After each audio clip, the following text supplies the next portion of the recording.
Amen. Fatina Sitamen. For Akuno Jesu.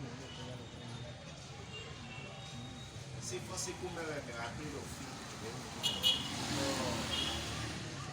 Ekawa Boaze. Wewe sedo I want to me.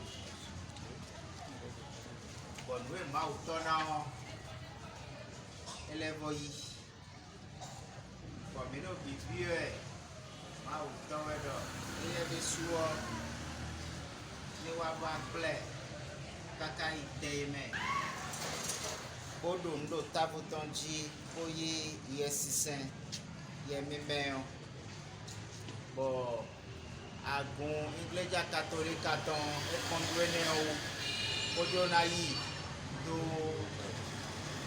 oye atuno de supa boko no yi me ko no ai kun pa di fi boko zangbe ton bo se wa do zanu ye fi no fo yesu gogo budo ton de nu ye o atuno de sujo na yi do ko e no me ko na fo yesu budo ton ni bo do achele ni mo me o mi do di donu Agbaza elenton we do mau to mau vi pro mau yesisen ton kwanu bonu mau de suo ni ne fifa mau de suo ne kunu blau ni bode kenya kan ro gbaza to mele bisese bonu ni se kuna wa yin to me